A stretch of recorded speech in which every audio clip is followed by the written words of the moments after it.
PR সিস্টেমে দেশের সাধারণ মানুষ একজন ব্যক্তিকে ভোট দিতে চায়, যিনি সুখে দুঃখে দেশবাসীর পাশে থাকবেন, যার কাছে গেলে পুলিশের অত্যাচার এবং অন্যান্য সমাজপতিদের অত্যাচার, নানা ধরনের গ্রামাঞ্চলে বা শহর অঞ্চলে দুর্বৃত্তদের হাত থেকে রক্ষা পাওয়ার জন্য, আশ্রয় নেওয়ার জন্য একজন ব্যক্তি যাকে সংসদ সদস্য তারা নির্বাচিত করে, তার কাছে তিনি হলেন তাদের কাছে আপাতত প্রধান আশ্রয়স্থল। জনগণ এখনো এইভাবে সচেতন হয় নাই এবং রাজনৈতিক দলগুলো এতখানি পরিপক্কতার পরিচয় এত বছর দিতে পারে নাই যে কেবলমাত্র প্রতীকে ভোট দিলেই আমাদের সমস্যার সমাধান হবে।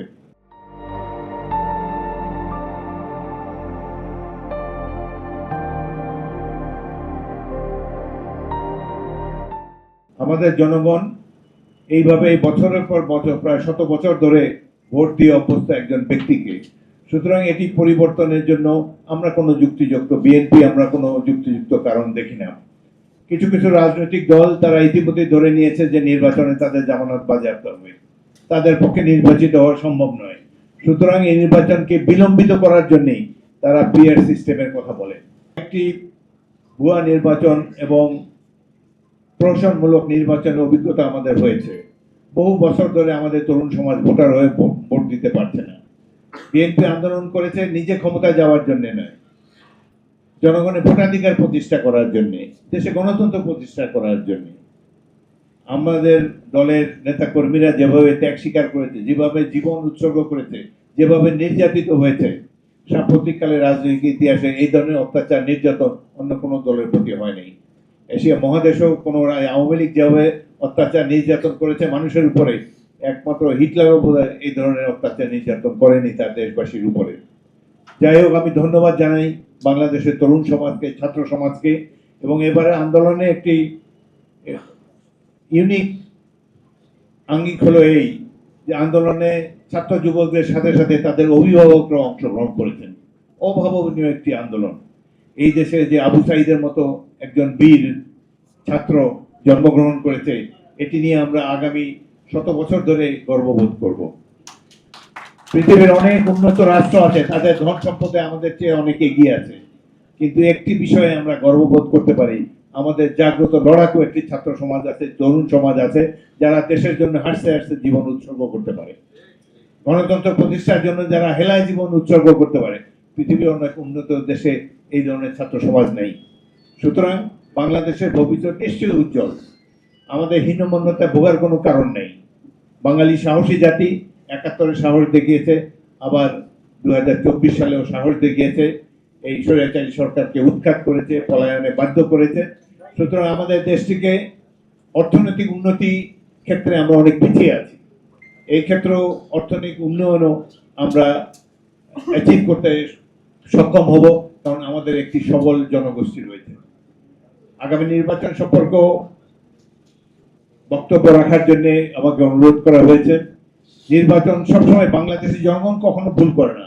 যতগুলো সাধারণ নির্বাচন হয়েছে, প্রত্যেকটি নির্বাচনে জনগণ সঠিকভাবে ভোটাধিকার প্রয়োগ করেছে।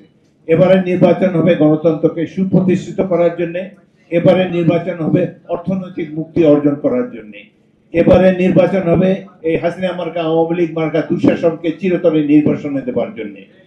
সুতরাং আগামী দিনে জনসাধারণের কাছে আমাদের আহ্বান রইল, সরকারের কাছে আহ্বান রইল, আপনারা এমন একটি সুষ্ঠু নির্বাচন অনুষ্ঠানের ব্যবস্থা করবেন যাকে নিয়ে দেশবাসী গর্ব করতে পারে। এটি বর্তমান নির্বাচন কমিশনের প্রতি আমাদের আস্থা রয়েছে, নিরপেক্ষ ব্যক্তিরা সেখানে রয়েছেন। আমরা আশা করব যে একটি সুষ্ঠু নির্বাচনের মাধ্যমে গণরায় প্রতিফলিত হবে। এই নির্বাচনের জন্য দীর্ঘদিন ধরে বাংলাদেশের মানুষ অপেক্ষা করে আছে। অনেক মানুষ জীবন দিয়েছে গণতন্ত্র প্রতিষ্ঠার জন্য এবং সুষ্ঠু নির্বাচন পাওয়ার জন্য। এই নির্বাচনে ফলে বাংলাদেশ অর্থনীতি গভীর শক্ত ভিত্তির উপর প্রতিষ্ঠিত হবে আমরা আশা করি। আরেকটি জিনিস হলো, বর্তমান সরকারের কাছ থেকে আমরা আশা করেছিলাম যে পুলিশ বাহিনীর সংস্কার করবে। এই দেশের পুলিশ বাহিনী একটি পেটোয়া বাহিনীতে পরিণত হয়েছিল, বাংলাদেশ একটি পুলিশ স্টেটে পরিণত হয়েছিল, কিন্তু এই 1 বছর অতিক্রান্ত হলো, পুলিশ বাহিনীর মধ্যে কোনো সংস্কার করা হয়নি এবং এই বাহিনী সঠিকভাবে একটি নির্বাচন করতে পারবে কিনা এ নিয়ে জনমনে সন্দেহ রয়েছে। ইতিমধ্যে স্বরাষ্ট্রমন্ত্রী বলেছেন যে র্যাবকে নির্বাচনের দায়িত্ব দেওয়া যাবে না। সুতরাং এই বাহিনীকে রাখা হলো কেন? বিএনপিতে যে একটি সংস্কার, পুলিশ সংস্কারের জন্য একটি কমিটি করে দেওয়া হয়েছিল, আমি সেই কমিটির আহ্বায়ক ছিলাম। আমরা সুপারিশ করেছিলাম এই র্যাবকে বিলুপ্ত করে দেওয়ার জন্য। এত কলঙ্ক তারা লেপন করেছে জাতির কপালে, এবং এত অত্যাচার নির্যাতন বিভিন্ন দেশের বিভিন্ন অঞ্চলে তারা করেছে।